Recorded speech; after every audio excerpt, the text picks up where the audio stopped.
En el año 1954, el predicador Martyn Lloyd-Jones predicó una serie de sermones en la capilla de Westminster en Londres, que luego publicó en un libro llamado Depresión Espiritual.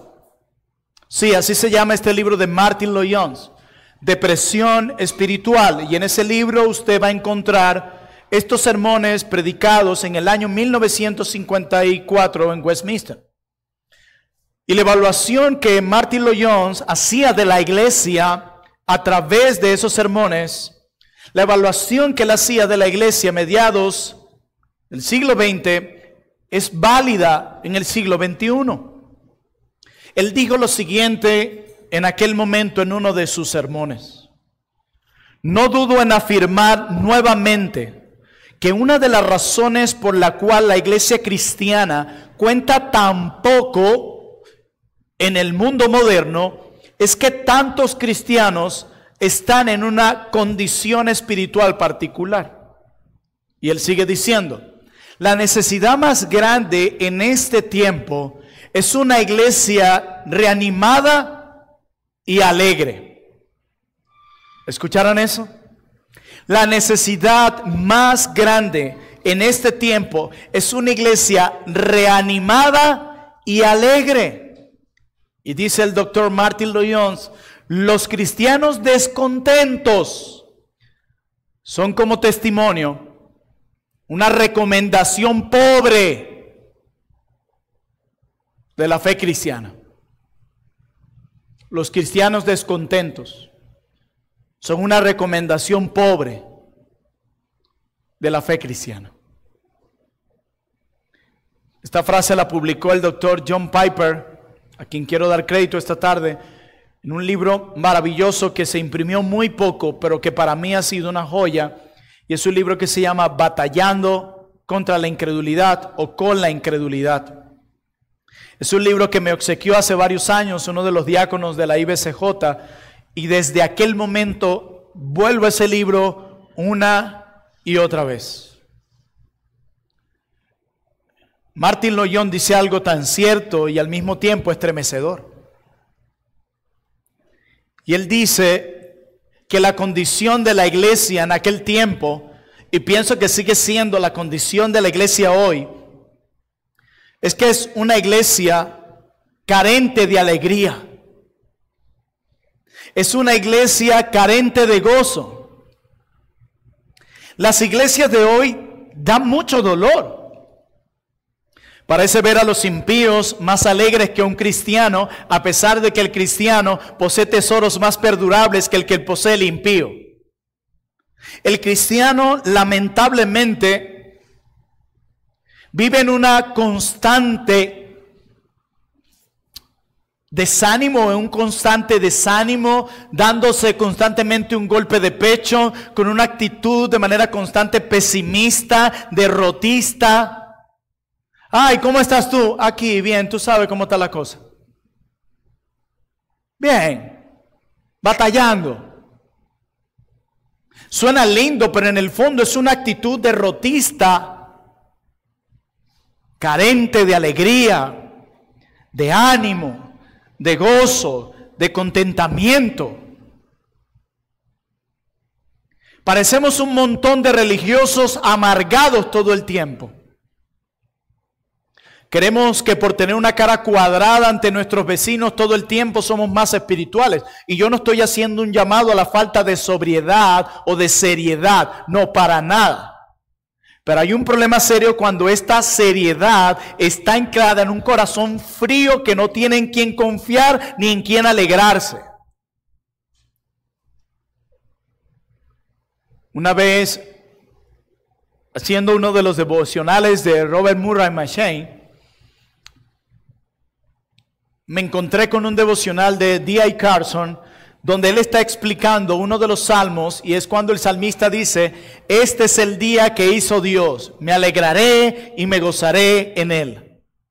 Y D.A. Carson dice: toma ese texto todas las mañanas y repítete esa verdad a tu mente. Este es el día que hizo Dios.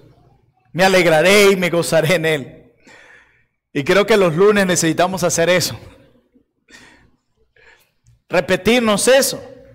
O cuando sabes que te vas a enfrentar ese día a algo difícil, este es el día que hizo Dios. Me alegraré y me gozaré en Él. Pero ¿cuál es mi punto? Que el cristiano tiene razones de más para alegrarse, contentarse. Y no siempre tener que tener el rostro con el ceño fruncido, amargado, serio, que dice, wow, pero esta gente está peor que yo.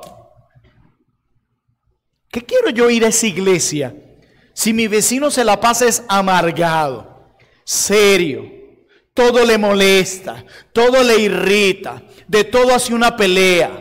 Sí, hay momentos para llamar la atención, exhortar y reprender, pero no puede ser nuestro día a día.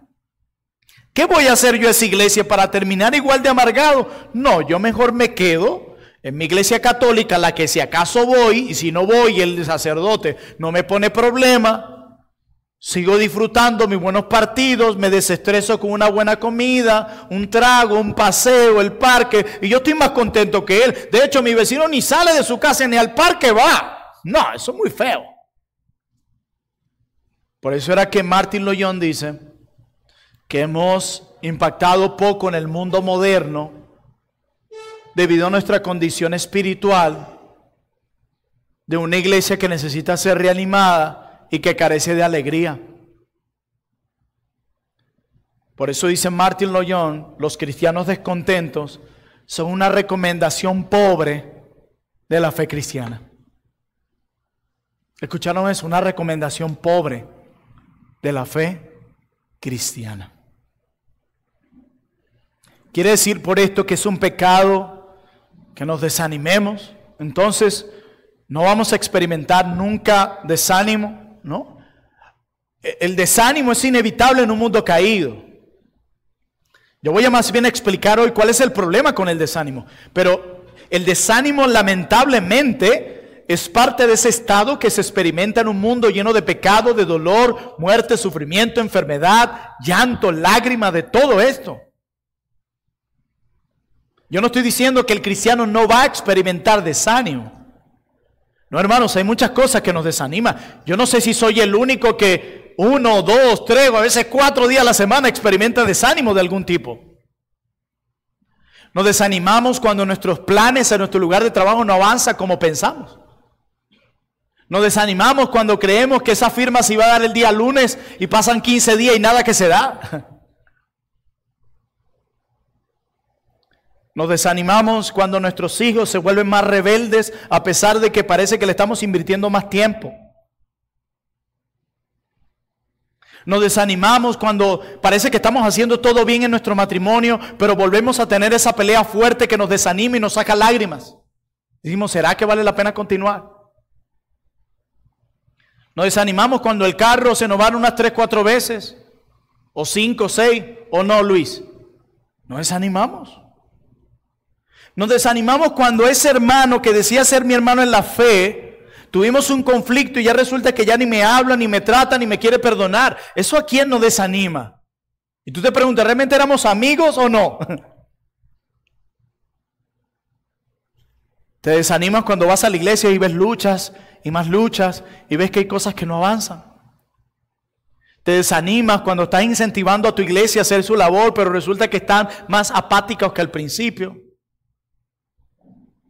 Te desanimas cuando ves cómo el evangelio es menospreciado y cómo menos personas quieren escuchar de las buenas nuevas de salvación.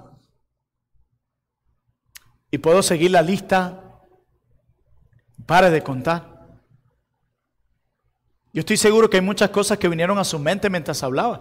Hermanos, el desánimo es inevitable.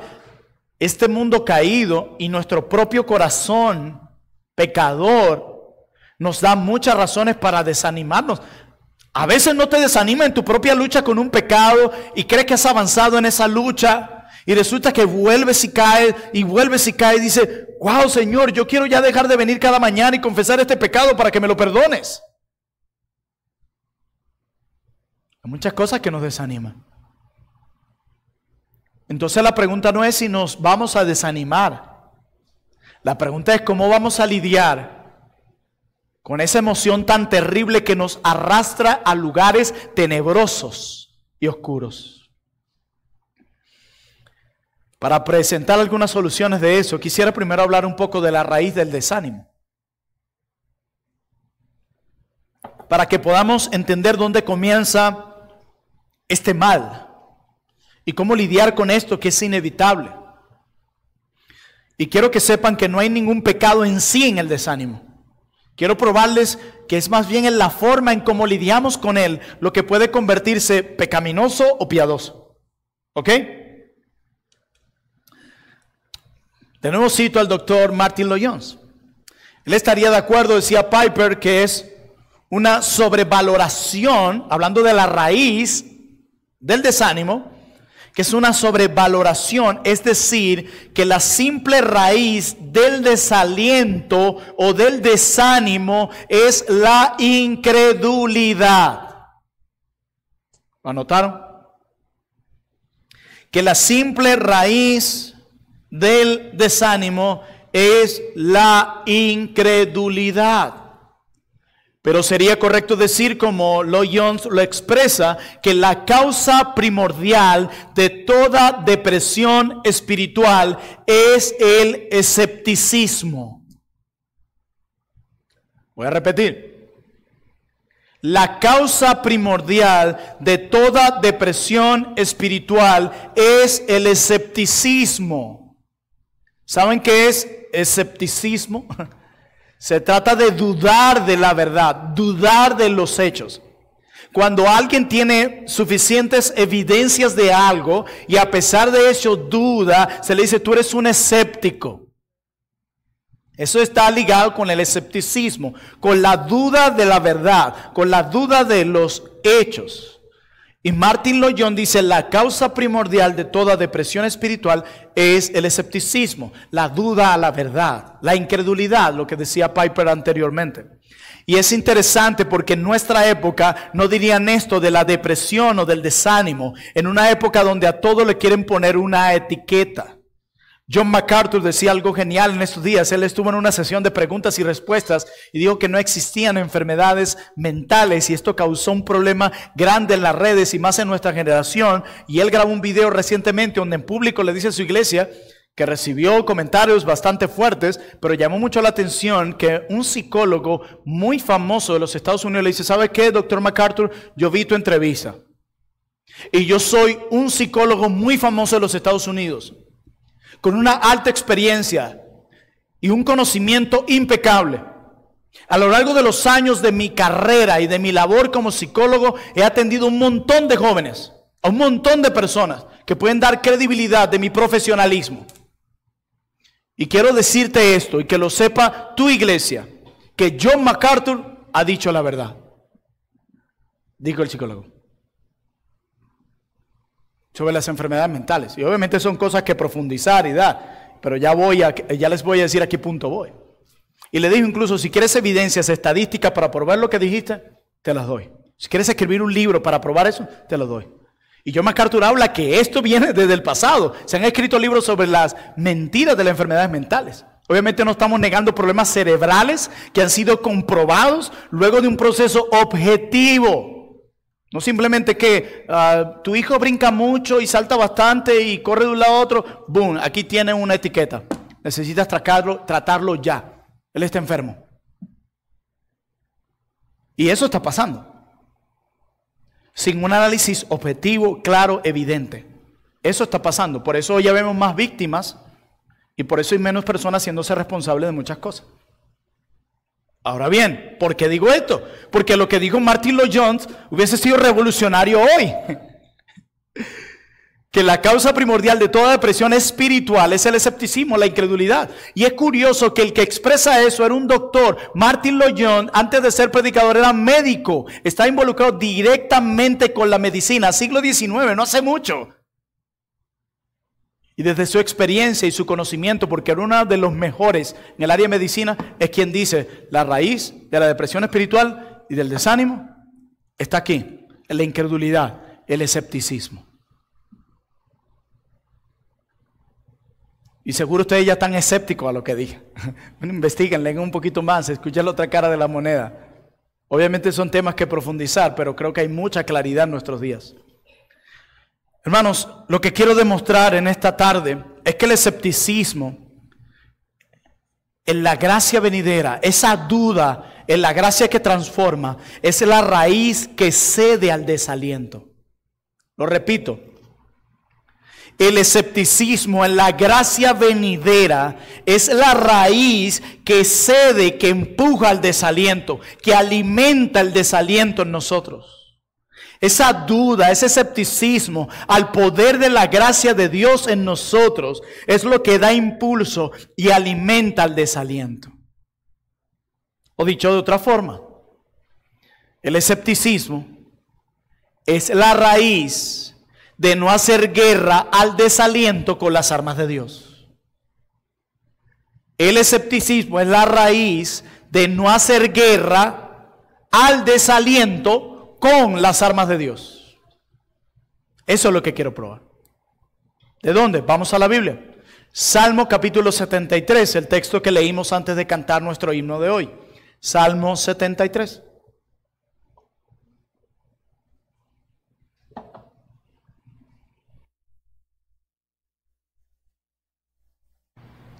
Ustedes ya conocen el contexto del Salmo 73, yo se los expliqué hace un momento. El salmista ha experimentado envidias y celos al ver la prosperidad de los impíos. Esto nos recuerda que los creyentes también pueden luchar con pecados como esto. No estamos exentos de ser tentados a sentir envidia de la prosperidad de los impíos o incluso a sentir envidia de la prosperidad de hermanos en la fe. Y él siente envidia por ellos. Y él empieza a cuestionarse varias cosas.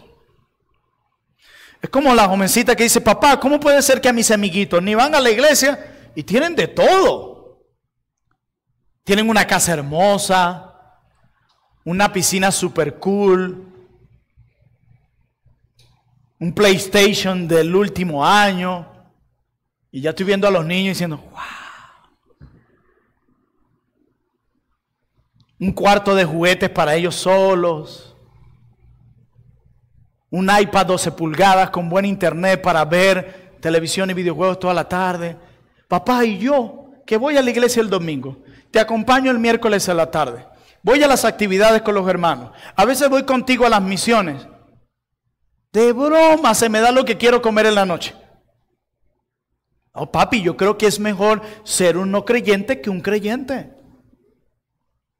Ese debate está en el corazón de un niño, de un joven o de un adulto. Lo estuvo en Asaf, que probablemente muchos piensan que era uno de esos hombres de Dios que guiaba al pueblo de Dios en adoración y sintiendo envidia. Estos hombres no tenían el temor a lucir vulnerable. Ellos no querían mostrar una apariencia delante de la gente que no era. Y siente envidia. En vano he limpiado mis pecados. ¿De qué me sirvió a mí limpiar mis pecados si a ellos les va mejor? No, y hasta exageró un poquito. No, ellos no sienten ni congoja. Casi que ni les duele el cuerpo, nada. Uno anda siempre con un dolor todo el tiempo.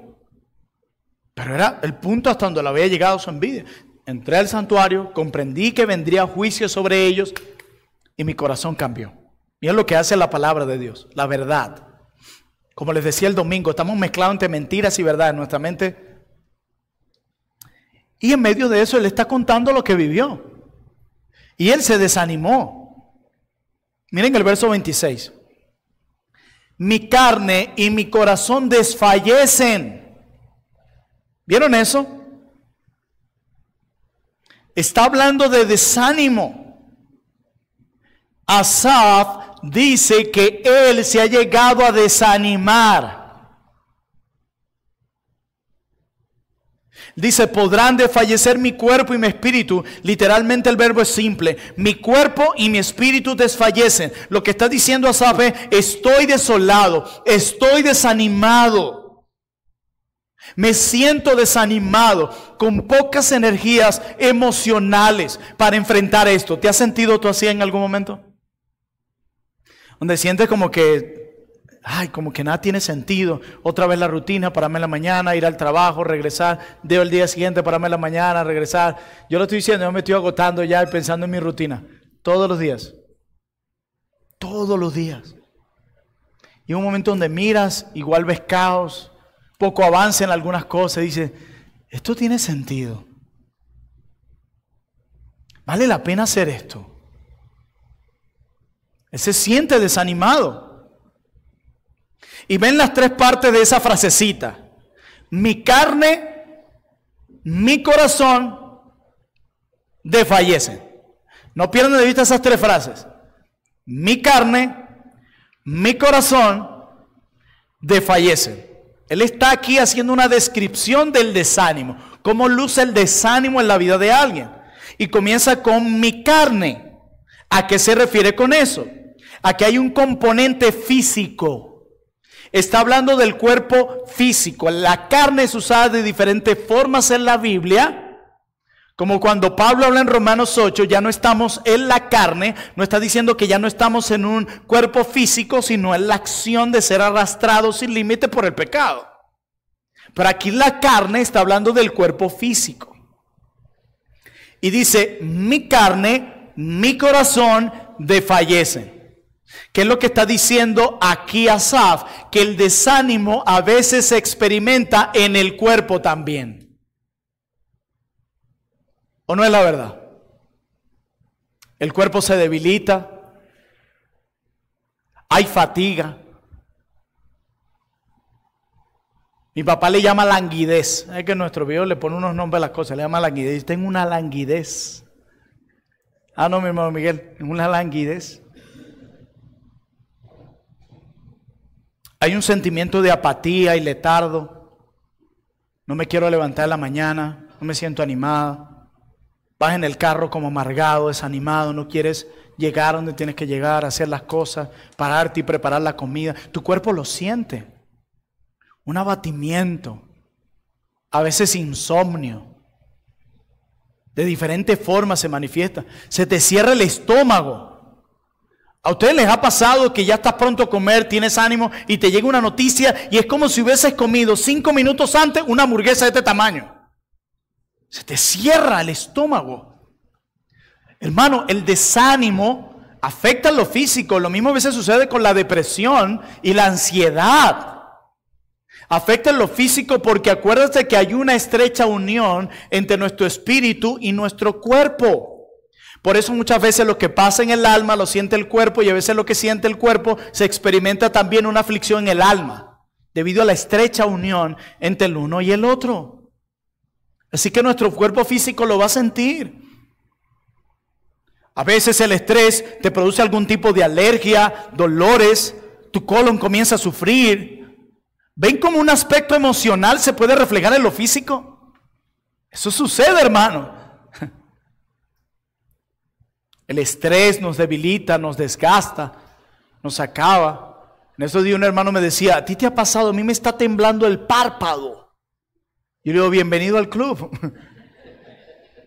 Se llama estrés, que va ligado con poco descanso. La mayoría se rió. ¿Cuántos aquí no llegaron temblándoles el párpado?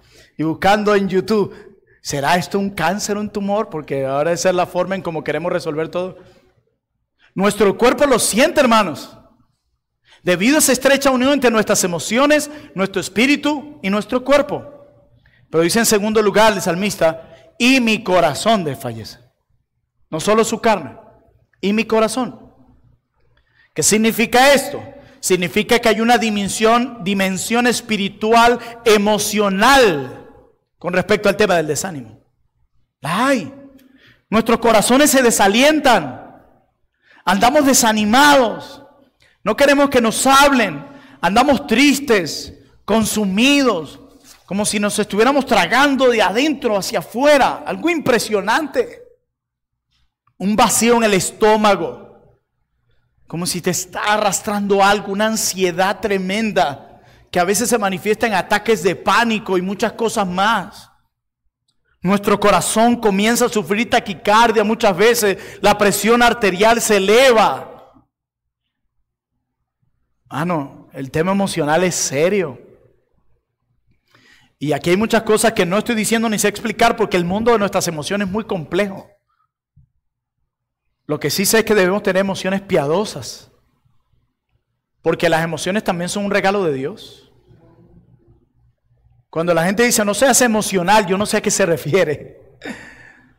Yo espero que sea no te dejes controlar por tus emociones, porque si retiro mis emociones de mi vida, queda un robot. Ustedes llegaron a ver Los Supersónicos, en una de mis preferidas, algo así. Suena automático. No, las emociones son un regalo de Dios, las alegrías, las tristezas. El problema es que no siempre las usamos de manera piadosa. Y dice, mi corazón, mis emociones, hay momentos donde desfallecen. Momentos donde me siento triste. Llega una noticia, un nuevo proyecto y digo, estoy ansioso. Hay cosas que a mí me ponen ansiosos. Digo, wow, aquí está otra vez. Y dice en tercer lugar, desfallece. La palabra significa llegar a un fin. Esta palabra desfallecer significa estar agotado, carecer de recursos. Es lo que significa. Piper lo explicaba así, es como si tu vida fuera un tanque dentro del cual está el agua que tú necesitas para refrescarte. Y en esa situación que llega a tu vida, alguien remueve el tapón de la parte inferior y esa agua que estaba allí para refrescarte, ¡boom!, se va por ahí. No queda nada. Por eso es la palabra hebrea kala. Significa llegar a un final, estar agotado, carecer de los recursos para enfrentar los problemas de la vida. ¿Te has sentido así? Como si hubiesen quitado ese tapón y te quedaras sin ese recurso de agua que te refresca y que experimentas ese desánimo y careces de los recursos para enfrentar los problemas. Yo me he sentido así.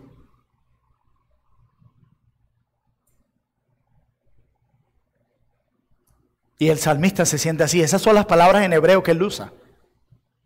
Cuando él dice en el 26, mi carne y mi corazón desfallecen. Él está diciendo, en mi cuerpo y en mis emociones me he quedado sin recursos para enfrentar esto. Es lo que le está diciendo. ¿Se acuerdan que le decía cuál era la raíz del desánimo? ¿Se acuerdan? La incredulidad, el escepticismo. Pero yo les decía algo a ustedes muy importante. Les decía, el escepticismo en la gracia venidera es la raíz que cede al desánimo. ¿A qué me refiero? El no creer que la gracia de Dios tiene el poder para sostenerme en esta situación. Y creer que el entregarme al desánimo será más beneficioso para mi alma. Noten algo. Esto quiere decir que siempre estamos creyendo en algo y siempre estamos dudando de algo. Nunca estamos en un punto neutro. Nunca. Adán y Eva, huerto del Edén, yo se los he dicho antes, creyeron, fueron crédulos a las promesas de Satanás y escépticos a la promesa de Dios que si comían de ese fruto morirían. Siempre estamos creyendo algo y dudando algo. Por eso en la Biblia todo se trata de la fe, la batalla de la fe. Sin fe es imposible agradar a Dios. La fe viene por el oír y el oír la palabra de Dios. La fe por eso tiene tanta preeminencia. Por eso hace parte de la armadura de Dios. Por eso Dios pretende nutrir la fe. Usted va al Evangelio de Juan y los primeros 14 capítulos del Evangelio de Juan no hay ni un solo imperativo para los discípulos. Todo es Jesús hizo tal cosa y los discípulos creyeron. Jesús hizo tal cosa y los discípulos creyeron. Dios estaba nutriendo su fe antes de darle el primer imperativo que encontramos en Juan 15. Nuestra fe necesita ser nutrida, porque es el arma de batalla. Por eso aquel hombre en Marcos le dice a Jesús, ayuda a mi incredulidad, porque es la raíz de todo pecado, porque siempre estamos dudando y creyendo de algo. Cuando un hombre usa su liderazgo para oprimir a su esposa en lugar de servirla, él ha dudado de lo que Dios ha dicho, que él va a ser recompensado por amar a su esposa como Cristo amó a la iglesia. Y ha sido crédulo a la promesa de Satanás de que si usa su labor, su rol de líder para oprimir, él va a ser más bendecido y va a tener un liderazgo más fuerte. Aquel que se resiste a perdonar a alguien que lo ha herido, ha sido crédulo a la promesa de Satanás de que tú no tienes por qué perdonar, y si tú te resistes a perdonar, vas a vivirla mejor y esa persona va a pagar por lo que te hizo, tal cual como lo quieres. Y esa persona, cuando se resiste a perdonar a alguien que lo ha herido, ha sido incrédulo, a la promesa de Dios de que perdonar como Cristo tendrá mayor valor aquí y en la eternidad. ¿Se dan cuenta que siempre estamos creyendo algo y dudando algo? Y lo mismo sucede para el que lucha con la pornografía, con la ira, con la envidia, con los celos, con el descontento. Ha creído algo que Satanás ha puesto sobre su mesa y ha dudado algo que Dios ha puesto frente a él. Por eso es la batalla con la incredulidad, porque es la raíz de todo pecado. Y precisamente la incredulidad, en medio del desánimo, es la que te dice, ¿sabes qué? Tú no vas a poder salir de esta. Tú no vas a poder levantarte del desánimo. Tú no vas a poder avanzar aquí. Como decía Piper, el escepticismo es la raíz de no hacer guerra al desaliento con las armas de Dios. No hagas guerra a este desaliento.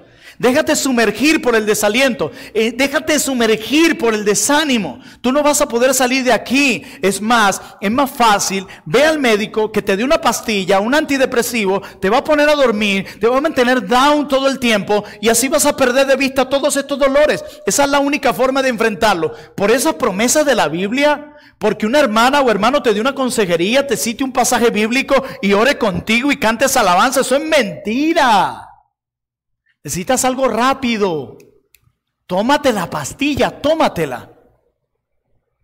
Y repito, aquí no estoy dudando que hayan problemas cerebrales o químicos que lo requieran, pero en la mayoría de los casos se están poniendo etiquetas. Aquí está tu solución para que duermas tranquilo. Y ya, pasa el efecto del antidepresivo y vuelve el dolor. ¿Qué vas a hacer? Se están formando una comunidad de adictos. Lamentablemente, incluso entre las iglesias cristianas, los creyentes se están volviendo dependientes completamente de un medicamento para dormir y enfrentar las situaciones. Y ese medicamento te pone en una condición donde ni siquiera te puedes mantener despierto, y por lo tanto el enemigo logra su propósito de que no puedas estar en el culto escuchando la palabra de Dios. E incluso si realmente se hizo un examen objetivo y hay evidencias de que hay un problema cerebral evidente, sanguíneo, en tu vida, en tu cuerpo, físico, biológico, también necesitas el acompañamiento espiritual. En ambos. El problema del desánimo radica en la incredulidad, esa es su raíz. De no creer, no creo que la solución sea tan simple como leerme un buen libro, leer la palabra todas las mañanas y derramar mi corazón delante del Señor y pedir que su poder obre en mí. No creo que sea tan simple. El mundo también está predicando su doctrina. También. Eso que Dios me manda a descansar y eso me va a ayudar. No, eso es mentira. Personas que se entregan en la depresión y el desánimo han creído esa mentira de que es imposible batallar con las armas de Dios. Y me encanta porque el salmista es un gran ejemplo de eso. ¿Qué le hubiesen diagnosticado a Asaf si va al psicólogo hoy? Verso 26. mi carne y mi corazón desfallece. Ah, pero me encanta eso. ¿Ven que no termina ahí? Mas la roca de mi corazón, ¿se acuerdan? ¿Qué era lo que estaba afligido? La carne y ¿qué más? Y el corazón. Pero ahora dice, mas la roca de mi corazón, ese corazón que está sin recursos, desanimado y desalentado, y mi porción es Dios para siempre. Amén.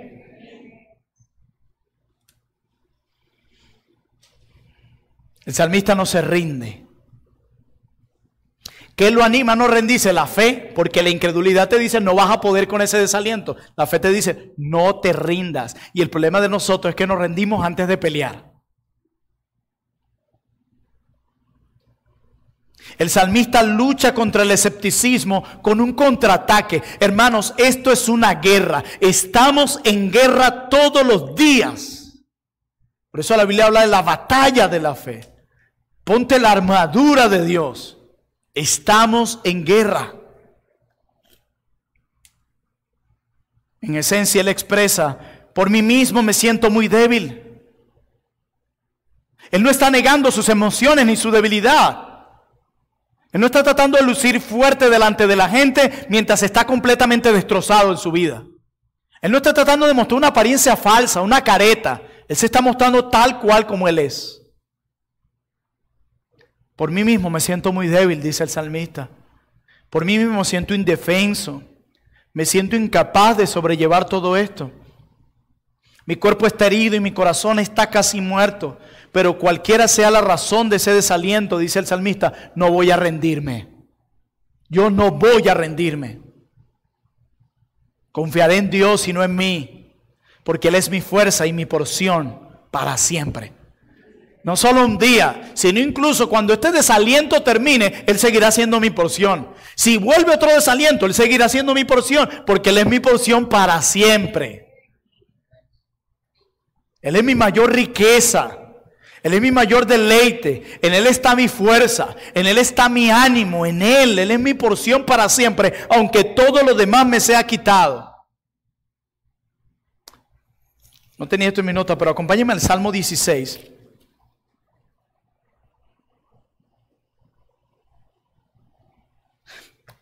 En el Salmo 16, miremos, hay un debate igual en el salmista, pero diferente también con respecto a los enemigos del pueblo de Dios. Y dice el verso 5 del Salmo 16, Jehová es la porción de mi herencia y de mi copa. Tú sustentas mi suerte. Las cuerdas me cayeron en lugares deleitosos y es hermosa la heredad que me ha tocado. Miren esto, dice, cuando la Biblia habla de las cuerdas me cayeron en lugares deleitosos. Las cuerdas era la forma en la que cuando se daba una herencia, así se distribuía el terreno, vamos a decirlo así.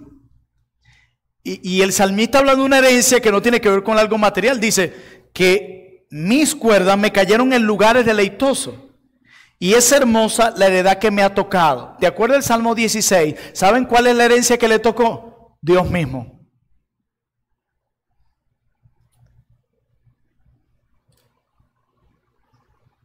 Dios mismo. Piensa que aparece un tío rico que estaba por allí. En nuestra familia eso es raro, ¿no? Pero piensa que aparezca. Dice, mira, el tío dejó una herencia para todos sus sobrinos. Y son 4. Pero solo a los 3 le dejó propiedad. A ti la herencia que te tocó fue Jehová Jireh.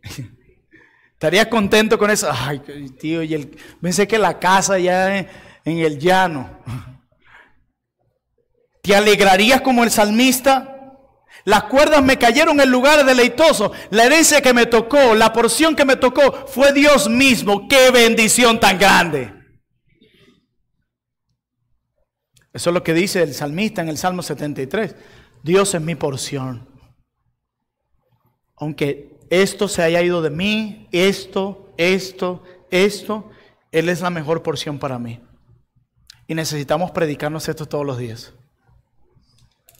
Por lo tanto, mi punto es que donde quiera que provenga el desánimo, es la incredulidad la que no dice, como el salmista, mas la roca de mi corazón y mi porción es Dios. Es la incredulidad cuando llega el desánimo en tu vida la que te impulsa a evitar decir, mas la roca de mi corazón y mi porción es Dios. Es la incredulidad la que te limita, te frena a hacer esta declaración. Es la incredulidad la que no pone resistencia. Es la incredulidad la que no tiene el escudo de la fe. Es la incredulidad la que no tiene la espada del Espíritu. Es la incredulidad. De hecho, la Biblia contiene un montón de historias de creyentes luchando con desánimo. Miren el Salmo 19.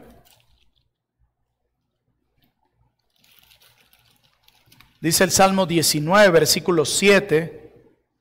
Dice, la ley de Jehová es perfecta que convierte el alma. El testimonio de Jehová es fiel que hace sabio al sencillo. Dice el texto. Miren lo que dice el salmista, que la palabra de Jehová tiene un efecto en nuestras emociones.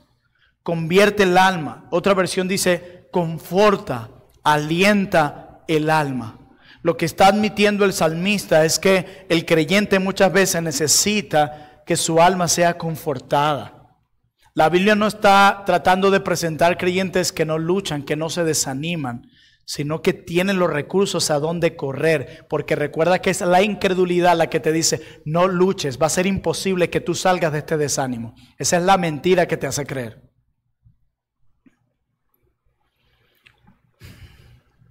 Hermanos, la raíz del desánimo es la incredulidad.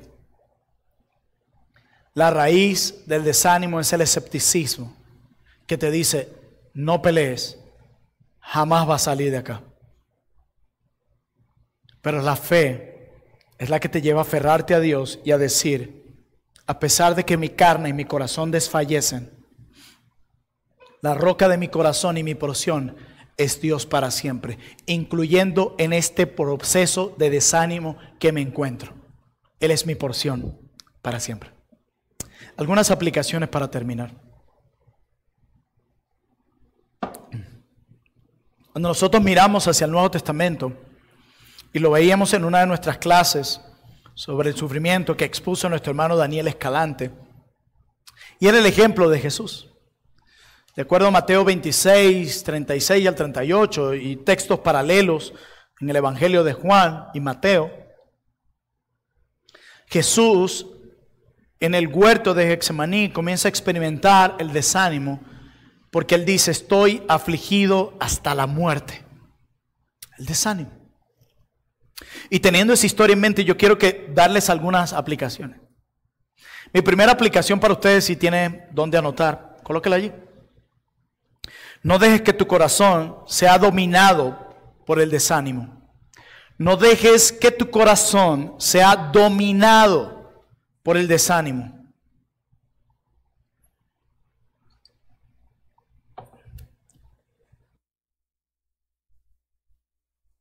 No dejes que tu corazón sea dominado por el desánimo. Y tú dices, pastor, usted está diciendo esto citando Mateo 26, 36, donde Cristo en el huerto de Getsemaní, tú lo puedes leer para que veas que lo que digo es cierto, y Él dice que está afligido, y usted me está diciendo que no sea dominado por el desánimo cuando Cristo se desanimó. Y esto no es contradictorio, pastor, porque Cristo en un momento le dice a los discípulos, no se angustien. Ya va, pero tú estás angustiado. Parece haber una contradicción. No, la diferencia, si usted va a Mateo 26, 36 y en adelante, es que Cristo no se deja vencer por el desánimo. Inmediatamente va al Padre y hace algo más. Esa es la diferencia. Por eso le decía al inicio, el desánimo en sí no es que usted pecó porque se siente desanimado. El problema es cuando se deja controlar y dominar por ese desánimo que lo deja olvidar y nublarse con respecto a las promesas de Dios. Por eso no te dejes dominar por el desánimo. Acciona, actúa en ese momento con los recursos que Dios te ha dado. Si estás experimentando el desánimo, hoy me siento triste, desanimado, ansioso, no me puedo quedar en este estado porque la incredulidad me está haciendo pensar que no voy a poder salir de aquí y me va a sumergir más. El desánimo es como la arena movediza, que entre más intentas caminar por ti mismo, ¿qué pasa? te hundes. Por eso es mi segunda aplicación para ti hoy. Elige hermanos cercanos que te acompañen en el desánimo. Elige a hermanos cercanos que te acompañen en medio del desánimo. Elige a hermanos cercanos que te acompañen en medio del desánimo. Recuerden el ejemplo, el desánimo es como una arena movediza. Parece que te va a llevar a un camino.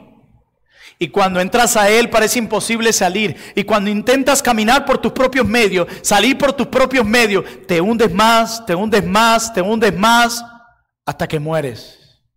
Como decía John Piper hablando de Hebreos 3:12, sin amigos morirás. Pero ¿qué vemos nosotros cuando alguien está en arena movediza para poder salir? Alguien viene y lo rescata, le lanza una soga y lo saca. No puedes salir de la arena movediza del desánimo por ti mismo, por ti misma. Te vas a hundir más y te vas a hundir más si intentas dar pasos en tus propias fuerzas. Elige hermanos cercanos para que te acompañen en medio del desánimo. Yo le decía que no había contradicción en lo que Cristo estaba sintiendo, porque Él no se dejó derrotar por el desánimo. Él fue al Padre y clamó, pero también Él hizo algo más en Mateo 26:37. Es la palabra de Dios, no Plinio ni los bautistas reformados, es la palabra de Dios. Mateo 26:37.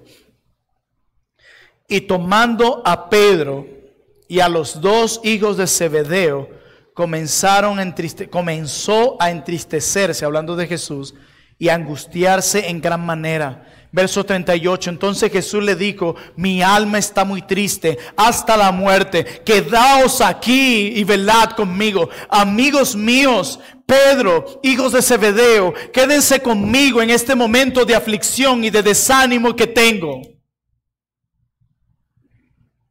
¿Eres tú mejor que Jesús? ¿Eres tú más fuerte que Jesús?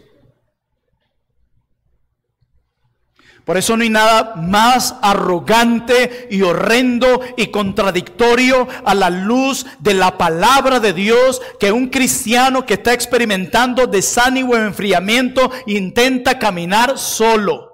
Se hundirá como aquel que intenta salir de la arena movediza por sí solo. Se va a hundir más y más y más, porque Dios determinó sacarnos de ese momento de desánimo, de hundirnos en la arena movediza. Dios determinó usar a otros que tiren la cuerda, que extiendan su mano para sacarnos de allí.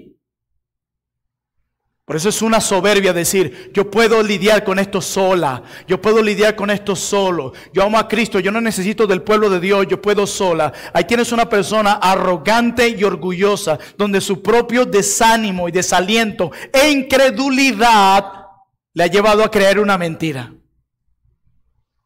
Yo puedo solo, sola. Y si esa persona persiste en ello, puedes dudar incluso de su propia salvación.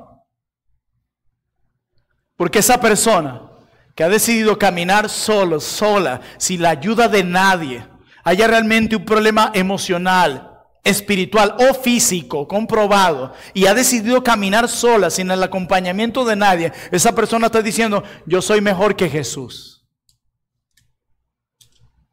¿Qué le pasó a Jesús? Él necesitó a los hijos de Zebedeo y a Pedro. Yo puedo sola, solo. ¿Qué le pasó a Jesús? No hay nada más arrogante que eso. No hay nada más diabólico que eso. No hay nada más egocéntrico y narcisista que eso. Tú necesitas ayuda. Necesitas abrir tu corazón con alguien, llorar con alguien, confesar tu pecado a alguien ya.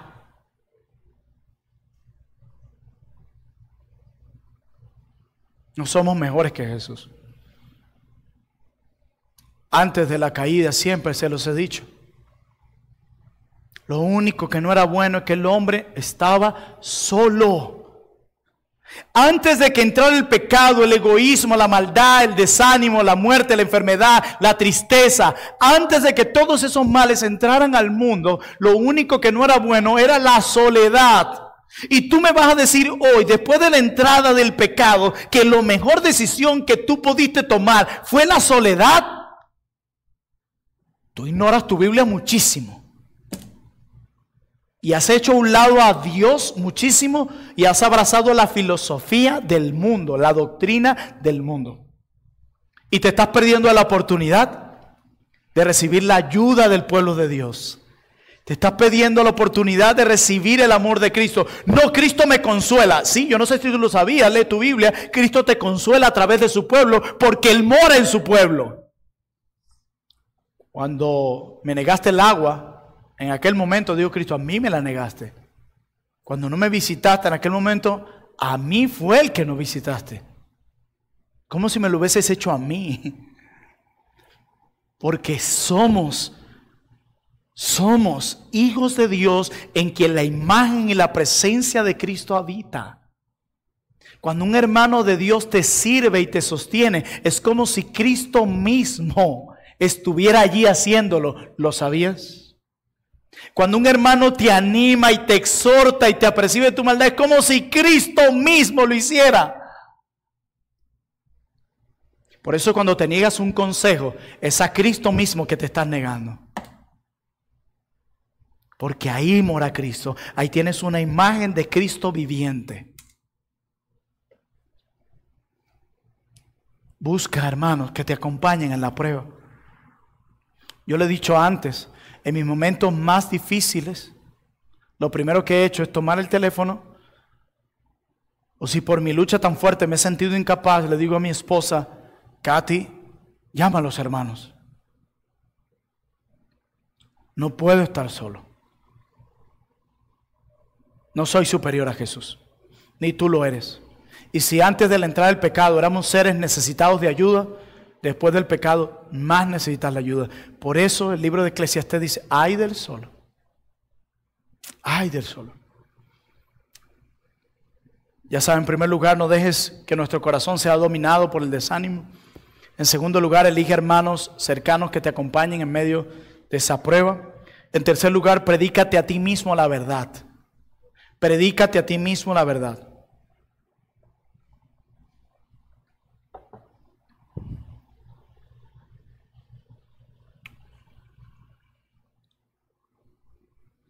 ¿Sabes quién es la persona con la que más hablas tú en el día? Ni siquiera con Dios. Ni siquiera con tu cónyuge. Contigo mismo. ¿Tú has escuchado esa voz interior constantemente? Por eso es una locura a veces cuando en la fe se confunde esa voz interior con la voz de Dios. Esa voz interior tú siempre te estás hablando. No, por aquí no, cuidado con eso, cuidado, pásate a la derecha, ve para acá. No, déjame pensar. Siempre es la persona con la que más hablas. Incluso en medio del desánimo y la depresión, contigo misma es la persona con la que más hablas. Y puedes estar predicándote mentiras, un falso evangelio o la verdad. ¿Saben cómo una forma de predicarte un falso evangelio en medio del desánimo? No, yo no voy a poder salir de esta. Voy a tomar la ruta fácil. Oh no, Dios no me ama. Porque si me amara, yo no estuviera viviendo esto. ¿Ven cómo nos predicamos mentira, un falso evangelio? Por eso mi ánimo para ti es predícate la verdad. Salmo 42. ¿Por qué te abates, oh alma mía? ¿Y por qué te turbas dentro de mí? Confía en Dios. ¿O acaso no he de alabarle? El salmista se está predicando a sí mismo la verdad. ¿Te estás predicando a ti mismo un falso evangelio o la verdad? Cuando ocurre el conflicto en tu matrimonio con tus hijos, ¿qué te predican en ese momento? Ve y grítale el doble. ¿Qué te predicas? Porque siempre nos estamos predicando. La pregunta es si es verdad o es mentira lo que nos estamos predicando. Pablo en 2 Corintios capítulo 4 dice lo siguiente. 2 Corintios capítulo 4. Si quieres me acompañas allá para que veas esto conmigo.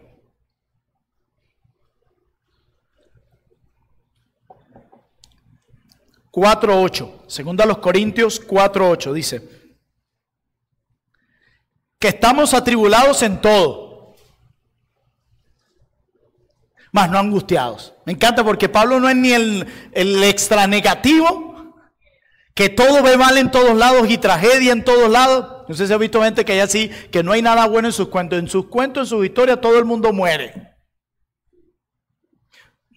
Y Pablo es equilibrado, tampoco es el superpositivista. Dice, sí es verdad, estamos atribulados, mas no angustiados. En apuros, mas no desesperados. Perseguidos, mas no desamparados. Derribados, pero no destruidos. ¿Ven la forma de predicarse a sí mismo? La verdad. No estoy hablando de meditación rara, de las energías y no sé qué. No, esto es básico. Predícate a ti mismo la verdad. Número 4. Considera que falta poco para llegar a casa. Considera que falta poco para llegar a casa.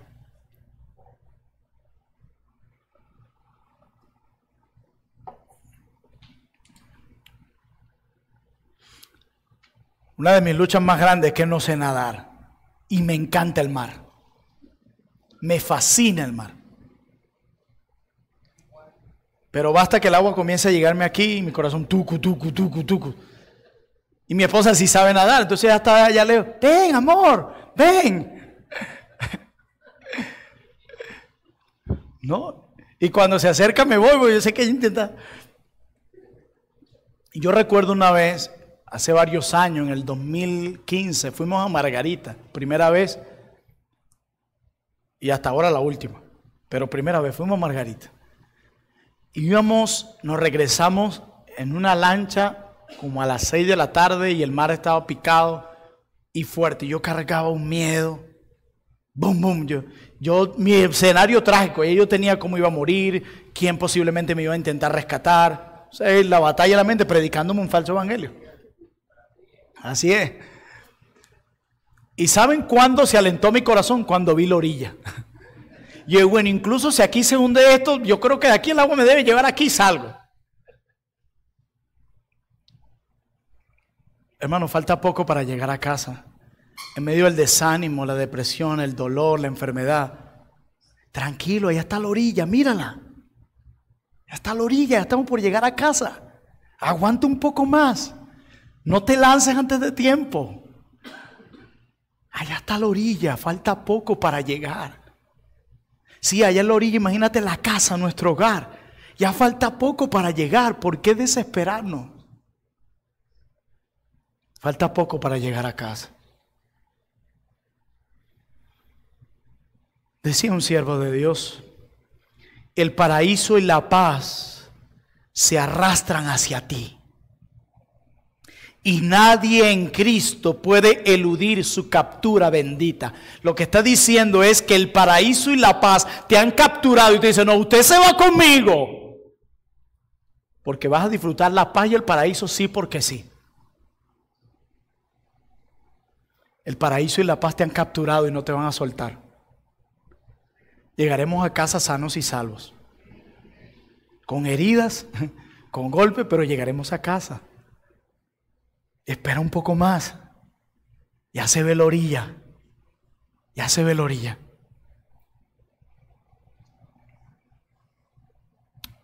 Por último, 5. Considera a Jesús. Considera a Jesús. Hebreos capítulo 3, verso 1. Dice, por tanto, hermanos santos, participantes del llamamiento celestial, considerad al apóstol y sumo sacerdote de nuestra profesión, Cristo Jesús. Considerad, la idea es, piensa, reflexiona profundamente en Él. Reténlo en tu mente, no lo dejes escapar de tu mente, que se te olvide dónde dejaste las llaves, pero que jamás se pierda de vista a Cristo de tu mente. Jamás. Considera a Cristo, el apóstol y sumo sacerdote de nuestra profesión. Nosotros a veces dudamos de nuestro propio crecimiento espiritual porque quizás no vamos tan rápido como pensamos. De hecho, a veces dudamos de gente. Yo no creo que este sea cristiano porque no lo veo crecer tan rápido como yo, que he crecido más rápido en estas áreas. No, la vida cristiana, nuestro proceso de crecimiento luce diferente en cada uno. Alguien decía, preocúpate cuando no crezcas, no cuando crezcas lento. Y decía otro autor, el crecimiento espiritual nos lleva incesantemente a nuevos descubrimientos de Cristo. Lo voy a repetir, presta atención. El crecimiento espiritual, así es como en la Biblia ve el crecimiento espiritual, no como muchas veces nosotros lo vemos. El crecimiento espiritual nos lleva incesantemente a nuevos descubrimientos de Cristo. Nuestro crecimiento es un crecimiento en la comprensión de Cristo. Así que tú puedes medir tu crecimiento espiritual si has podido descubrir en este caminar, incluso en tu dolor y en tu lucha con el pecado, has podido descubrir más de Cristo. Y él sigue diciendo, sumérgete más y más, sumérgete más que nunca en Jesucristo en medio de tu desánimo. Desplómate sobre Él con mayor abandono que nunca. Derrama tu corazón a Él, lucha con Él, ríndete de nuevo a Él. A Cristo. Tu conocimiento de Cristo determinará cómo sufres. Poco conocimiento, tu sufrimiento será peor. Y decía este autor, no necesitas una vida más fácil. Siempre hemos querido una vida más fácil, más ligera, con menos problemas. Qué bueno que Dios nos permita eso. Amén. Pero no necesitas una vida más fácil, dice este autor. Necesitas un Cristo más grande. Probablemente el Cristo en el que crees es muy pequeño. Y por eso no te puedes sostener en medio de esa depresión, ansiedad, ataque de pánico o desánimo. Es un Cristo muy pequeño. Y es normal porque conoces muy poco a este Cristo en la palabra. Estudias muy poco las Escrituras. Pasas poco tiempo con Él en oración. Pasas poco tiempo con el pueblo de Dios hablando de este Cristo. Solo se trata de debates o de trivialidades, pero poco tiempo hablando de este Cristo, descubriendo más a este Cristo, admirándote más de este Cristo. Por eso tu Cristo es muy pequeño y por eso ante un Cristo pequeño tus problemas lucen tan grandes. No necesitas una vida más fácil, necesitas un Cristo más grande. Es allí donde se mide nuestro crecimiento. Podemos ir creciendo lento, pero creciendo, y eso es lo que cuenta. Y que podamos seguir descubriendo más de Cristo. No dejes que tu corazón sea dominado por el desánimo. Elige hermanos cercanos que te acompañen en medio de tu desánimo. Predícate a ti mismo la verdad en medio del desánimo. Considera que falta poco para llegar a casa, ese día donde ya no existirá el desánimo. Y considera a Jesús. Descubre más a Jesús. Que tu conocimiento y comprensión de Jesús sea cada vez mayor, aún en medio del desánimo. Hermanos, no se desanimen. Y si lo están, no te dejes controlar por Él. Oremos.